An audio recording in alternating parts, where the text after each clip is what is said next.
Journalist for piece తరపున అందరికీ నమస్కారం. అస్సలాము అలైకుం వరహమతుల్లాహి వబరకాత్. ఫ్రెండ్స్, సోదరులరా, మొన్న కడప ఇజ్తిమా గురించి నేను ఒక వీడియో పెట్టాను. అలాగే ఇప్పుడు తబ్లీగీ జమాత్కు సంబంధించిన కొన్ని మంచి విషయాల గురించి చెప్పాలనుకుంటున్నా. మేము కులమతాలకు అతీతంగా ఏదైనా ఒక సంస్థ లేదా జమాత్కు సంబంధించిన మంచి విషయాలు, పాజిటివ్ అంశాలు అందరికీ తెలియజేయాలనే ఉద్దేశంతో ఇలాంటి వీడియోలు చేస్తున్నాం. నెగిటివ్ విషయాలు మాకు అవసరం లేదు, కానీ అట్ ది సేమ్ టైం కొన్ని మంచి సలహాలు మాత్రం మేము ఇస్తాం. ఏదైతే జమాత్లో వెళ్ళడం అంటారు, 4 నెలలు, 40 రోజులు, 10 రోజులు, 3 రోజులు ఇలా వెళ్తుంటారు. ధనికుడని కాదు, పేదవాడని కాదు, ఎంత పెద్ద హోదా ఉన్న వ్యక్తి అయినా సరే జమాత్లో వెళ్ళినప్పుడు అందరితో సమానంగా ఆ మస్జిద్లోనే పడుకోవాలి, స్వయంగా బట్టలు ఉతుక్కోవాలి, స్వయంగా వంట చేసుకోవాలి, చాలా సాదాసీదాగా ఉండాలి. తర్వాత ప్రాపంచిక వ్యవహారాలను ఎన్ని రోజులు జమాత్లో ఉంటారో అన్ని రోజులు పక్కన పెట్టాలి. ప్రశాంతంగా రెగ్యులర్గా 5 పూటల నమాజ్ చేసుకుంటూ ఒక ప్రశాంతమైన ఒక పీరియడ్ గడుస్తుంది. ఇది చాలా మనిషికి ఆరోగ్యపరంగా కూడా చాలా మంచిదని నా అభిప్రాయం. ఈ జమాత్లో వెళ్ళిన వాళ్ళు ఏదైతే మస్జిద్లో ఉండి కొన్ని బేసిక్ మారల్ వాల్యూస్ ఏవైతే ఉంటాయో అవి నేర్చుకునే అవకాశం వస్తుంది. ఉదాహరణకి నీళ్లు ఎలా తాగాలి, భోజనం ఎట్లా చేయాలి, ఎలా కూర్చోవాలి, తర్వాత ఎలా టాయిలెట్కి వెళ్ళాలి, ఎలా పడుకోవాలి, ఇటువంటి బేసిక్ ప్రిన్సిపల్స్, మారల్ వాల్యూస్ చాలా నేర్చుకునే అవకాశం లభిస్తుంది. నేను కూడా 4-5 సార్లు ఈ జమాత్లో వెళ్ళి వచ్చిన వాడిని కాబట్టి నాకు కూడా బాగా అనుభవం ఉంది. తబ్లీగీ జమాత్కు సంబంధించిన కొన్ని మంచి విషయాలను చూద్దాం. సోదరులారా, ఇటీవల కడప జిల్లాలో భారీ ఇజ్తిమా జరిగింది.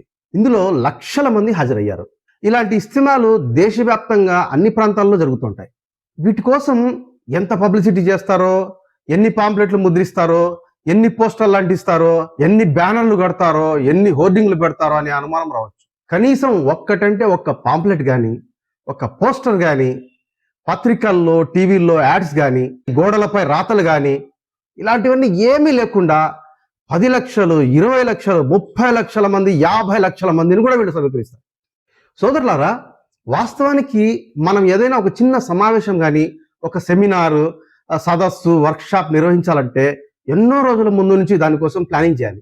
పాంప్లెట్లు, పోస్టర్లు తయారు చేయాలి, పత్రికలు, టీవీల్లో యాడ్స్ ఇవ్వాలి, ప్రెస్ మీట్లు పెట్టాలి, రోడ్ల మీద హోర్డింగ్లు కట్టాలి, బ్యానర్లు పెట్టాలి, గోడల మీద రాతలు రాయాలి, సోషల్ మీడియాలో ప్రచారం చేయాలి. ఇదంతా కొన్ని వందల మందిని సమీకరించడానికి జరిగే ప్రయత్నం. హైదరాబాద్ లో నేను ఒక NGO సదస్సుకు హాజరయ్యాను. ఆ సదస్సు కోసం అయితే ఎన్ని పాంప్లెట్లు ముద్రించారో, ఎన్ని పోస్టర్లు రిలీజ్ చేశారో, కానీ ఫలితం మాత్రం చాలా తక్కువ. ఎందుకంటే జనాన్ని సమీకరించడం అనేది మామూలు విషయం కాదు. మనం ఎలక్షన్ల సమయంలో చూస్తుంటాం, ర్యాలీలు, సభల కోసం జనాన్ని ప్రాధేయపడి డబ్బులు ఇచ్చి సమీకరించడానికి పార్టీలు ఎన్ని తంటాలు పడుతుంటాయో మనకు తెలుసు. కానీ ఇక్కడ చూడండి, ఈ తబ్లీగీ ఇజ్తిమాల కోసం ఒక పాంప్లెట్, పోస్టర్, బ్యానర్ లేకుండా, డబ్బులు ఇచ్చి జనాన్ని తరలించాల్సిన అవసరం లేకుండా లక్షల మంది ముస్లింలు తమ సొంత డబ్బు ఖర్చు పెట్టుకొని ఎంతో దూరం నుంచి ప్రయాణం చేసి వ్యయ ప్రయాసలు కోర్చి ఇజ్తిమాకు హాజరై 3 రోజులు గడపడం మామూలు విషయమా? మొన్నటి కడప ఇజ్తిమాకు వచ్చిన వారు కానీ, గతంలో కర్నూలు ఇజ్తిమాకు వచ్చిన వాళ్ళు కానీ, మిగతా ఎక్కడైనా సరే తమ సొంత డబ్బులు ఖర్చు పెట్టుకొని వచ్చేవాళ్లే తప్ప వీళ్ళకి ఎవరు డబ్బులు ఇవ్వరు. లక్షలాది మంది ఇలా రావడానికి కేవలం మస్జిదుల్లో అనౌన్స్మెంట్లు మాత్రమే పనిచేస్తాయి. దీన్ని ఏలాన్ అంటారు. ఆ తర్వాత ఈ జమాత్కు సంబంధించిన వారందరూ ఒకరికొకరు నోటి ద్వారా మౌత్ పబ్లిసిటీ ద్వారా చెప్పుకుంటారు. ఈ జమాత్ ప్రారంభం నుంచి కూడా ఇప్పటి వరకు వీళ్ళు అవలంబిస్తున్న పద్ధతి ఇదే. అలాగే ఫేస్బుక్, వాట్సాప్, ఇన్స్టాగ్రామ్ లాంటి సోషల్ మీడియాలో కొంతమంది ఈ ఇజ్తిమా గురించి ప్రచారం చేస్తారు. అవి కూడా పర్సనల్ గా పెట్టుకోవడమే తప్పితే జమాత్ తరపున ఇలాంటివి పెట్టరు. అసలు ఈ సోషల్ మీడియా ప్రచారం లేకపోయినా అన్ని లక్షల మంది, ఎంతమంది రావాలో అంతమంది ఖచ్చితంగా హాజరవుతారు. వాళ్ళ నెట్వర్క్ అలాంటిది అనమాట. ఇక ఇజ్తిమా నిర్వహణకు సంబంధించి బాధ్యతలు పంచుకోవడానికి మస్జిదుల్లో, మర్కజుల్లో అడ్వైజరీ మీటింగ్లు పెట్టుకుంటారు. మర్కజ్ అంటే తబ్లీగీ జమాత్కు సంబంధించిన సెంటర్. ఇది కూడా మస్జిద్ కేంద్రంగానే పనిచేస్తుంది. అడ్వైజరీ మీటింగ్ ను మష్వరా అంటారు. ఈ జమాత్లో ఉన్న ఒక అద్భుతమైన విషయం ఏంటంటే, ఈ మష్వరా అడ్వైజరీ సమావేశంలో ఆమోదించిన తీర్మానాలను ప్రతి ఒక్కరు తూచా తప్పకుండా పఠిస్తారు. రిజల్ట్ సరిగా రాకపోని మష్వరాకు మాత్రం ప్రతి ఒక్కరూ కట్టుబడి ఉంటారు. అలాగే ఆ ఏరియాకు సంబంధించిన అమీర్ అంటే నాయకుడు ఎవరైతే ఉంటారో ఆయన మాటను ప్రతి ఒక్కరూ శిరసా వహిస్తారు. దీన్ని అమీర్కి ఇతాత్ అంటారు. అంటే నాయకుడి ఆదేశాన్ని పాటించడం అనేది ఈ జమాత్లో ఉన్నంత పర్ఫెక్ట్ గా మరెక్కడా కనపడదు. ఏదైనా ఒక ఇజ్తిమా లేదా మరో కార్యక్రమం విజయవంతం చేయడానికి బాధ్యతలు తీసుకున్నవారు కేవలం అల్లాహ్ మాత్రమే తమ కృషిని గుర్తించాలని చాలా చిత్తశుద్ధితో పనిచేస్తారు. ఇక ఏదైనా ఒక భారీ ఇస్తిమా లాంటిది నిర్వహించినప్పుడు చాలా సిస్టమేటిక్ గా వాలంటీర్లను నియమించుకుని పక్కడబందీగా పనిచేస్తారు. అలాగే వీళ్ళ కార్యక్రమాల్లో ఎలాంటి నినాదాలు కానీ పాటలు మ్యూజిక్ లాంటివి అస్సలు కనబడవు. చాలా నిశ్శబ్దంగా ప్రశాంతంగా కార్యక్రమం నిర్వహించుకుంటారు. వాహనాల పార్కింగ్ తో పాటు ఇస్తిమా ముగిసిన తర్వాత లక్షల మంది ఒక్కసారిగా బయలుదేరడానికి తొందరపడరు. తోపులాటలు తొక్కిసలాటలు గాని ఆహార పదార్థాల కోసం భోజనాల దగ్గర ఎగబడ్డం గాని అస్సలు కనపడవు. ఇక్కడి కడప ఇస్తిమాలో క్రమశిక్షణ చూసి చాలా మంది అధికారులు కూడా ప్రశంసించిన దాఖలాలు మనం చూసాం ఈ మధ్య. ఇస్తిమాలో కనపడే మరో ఆదర్శవంతమైన అంశం ఏమిటంటే వేదికను అలంకరించడం, డెకరేట్ చేయడం అస్సలు ఉండదు. ఎవరైతే ప్రసంగించడానికి వస్తారో కేవలం వారొక్కరు మాత్రమే స్టేజ్ పైన ఉంటారు. వేదిక పైన టేబుల్ వేసి దాన్ని డెకరేట్ చేసి ముఖ్య అతిథులందరినీ కూర్చోబెట్టి బ్యానర్లు కట్టి సభ నడిపే పద్ధతి ఇక్కడ ఉండదు. ఇక ఇస్తిమాలో ప్రాపంచిక విషయాలు ఏమాత్రం మాట్లాడరు. పార్టీల గురించి కానీ రాజకీయ నాయకుల గురించి కానీ కనీసం ఒక్కడంటే ఒక ప్రసంగం కనపడదు. ఒకసారి ఇందిరాగాంధీ హయాంలో ఒక కమిటీ జమాత్ పై దర్యాప్తు చేసింది. వీళ్ళు కేవలం భూమి కింద విషయాలు, ఆకాశం పైన విషయాలు మాత్రమే మాట్లాడుతున్నారు తప్ప ప్రాపంచిక విషయాలు మాట్లాడడం లేదని రాశారు. భూమి కింద అంటే మరణించిన తర్వాత సమాధిలో శిక్షల గురించి, తర్వాత పరలోకంలో దేవుడి ముందు సమాధానం చెప్పుకోవాలనే విషయాలు తప్ప ఎలాంటి వివాదాస్పద కాంట్రవర్సీ విషయాలు కూడా మాట్లాడరు.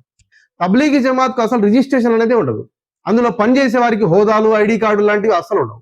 భారీ ఇస్తిమాలు జరిగినప్పుడు ప్రభుత్వాలు సాధారణంగా సహకారం బాగా అందిస్తూ ఉంటాయి.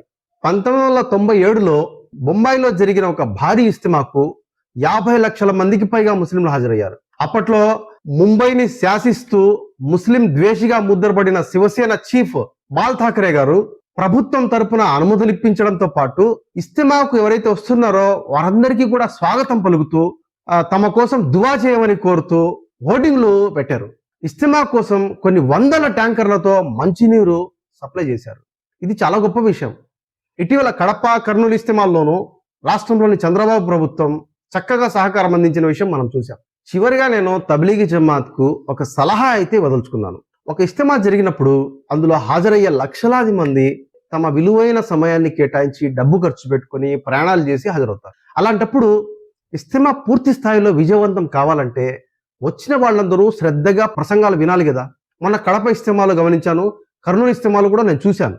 వేదిక ఎక్కడో ఉంటుంది, ప్రసంగించే గురువు గారు కనబడరు, స్పీకర్లలో వాయిస్ వినపడుతుంది కానీ మనిషి కనపడడం లేదు. కాబట్టి చాలా మంది శ్రద్ధగా వినకుండా నలుగురు కూర్చొని గ్రూపులుగా అట్లా పిచ్చాపాటి మాట్లాడుకుంటూ మొబైల్స్ చూసుకుంటూ కొందరైతే పడుకొని నిద్రపోతూ ఉంటారు. ప్రసంగాలు వినకపోతే ఏం ప్రయోజనం చెప్పండి. వాస్తవానికి హ్యూమన్ సైకాలజీని పరిశీలిస్తే ఆడియో విజువల్ అని రెండు ఉంటాయి. ఒకటి వినడం, ఇంకోటి కళ్ళతో చూడడం. వినడం కంటే చూసేదానిపైనే మనిషి ఎక్కువగా ఆసక్తి చూపిస్తాడు. క్రికెట్ మ్యాచ్ జరుగుతున్నప్పుడు రేడియోలో కామెంటరీ వినడానికి, టీవీలో లైవ్ చూడడానికి చాలా తేడా ఉంటుంది. అలాగే మస్జిదుల్లో శుక్రవారం ప్రార్థనల సందర్భంగా ప్రసంగించే ఖతీబ్ మింబర్ అనే 3 మెట్లు ఉంటాయి, దాని మీద నిలబడి ప్రసంగిస్తారు. ఎందుకు? మస్జిద్లో అందరూ ఖతీబ్ను చూస్తూ శ్రద్ధగా ఖుత్బా ప్రసంగం వినాలని చెప్తారు. దైవ ప్రవక్త ముహమ్మద్ సల్లల్లాహు అలైహి వసల్లం గారు ఎత్తైన కొండపైకి ఎక్కి అంటే తాను అందరికీ కనపడాలనే ఉద్దేశంతోనే కదా కొండపైకి ఎక్కింది. కాబట్టి ప్రసంగించే వ్యక్తి మన కళ్ళ ముందు కనపడాలంటే ఈ ఎల్ఈడి స్క్రీన్లు పెట్టడం మంచిదని నా సలహా. ఇటీవల మౌలానా అర్షద్ మదనీ గారి సభలో కూడా భారీ సంఖ్యలో ఎల్ఈడి స్క్రీన్లు పెట్టారు. ఇప్పుడు తబ్లీగీ జమాత్ అయినా సరే మైకులు, స్పీకర్లు, టెక్నాలజీ వగైరా వాడుతున్నారు కదా. ఎల్ఈడి స్క్రీన్లు పెడితే వచ్చిన వాళ్ళందరూ శ్రద్ధగా ప్రసంగాలు వినడానికి అవకాశం ఉంటుంది. ఇప్పుడు నేడు ప్రతి ఒక్కరి చేతిలో స్మార్ట్ ఫోన్ కనబడతా ఉంది. అందులో బయాన్లు, వీడియోలు ఎన్నో చూస్తున్నాం. చివరికి మౌల్వీలు, ముఫ్తీలు కూడా సోషల్ మీడియాలో ఐడీలు పెట్టుకొని తమ వీడియోలు పెడుతున్నారు. అలాంటప్పుడు ఇస్తిమాలో ఎల్ఈడి స్క్రీన్లు పెట్టడం మంచిదే కదా. ఏదేమైనా ఇది నా సలహా మాత్రమే, దాన్ని పాటించాలా లేదా అనేది జమాత్ ఇష్టం. చివరిగా అందరికీ విన్నపం, మేము ఏ సంస్థ గురించి అయినా మంచి విషయాలను, స్ఫూర్తిదాయకమైన అంశాలను వెలుగులోకి తీసుకొస్తాం. ఇదే మా పద్ధతి. ఈ వీడియో మీకు నచ్చితే దయచేసి లైక్ చేయండి. ఛానల్ను సబ్స్క్రైబ్ చేయని వారు దయచేసి సబ్స్క్రైబ్ చేయండి. మీ మిత్రులు, బంధువులు, సన్నిహితులకు షేర్ చేయండి. దీనివల్ల మాకు మరిన్ని వీడియోలు చేయాలనే ఉత్సాహం వస్తుంది. అందరికీ ధన్యవాదాలు. జజాకుముల్లా ఖైరన్. అస్సలాము అలైకుం. జై హింద్.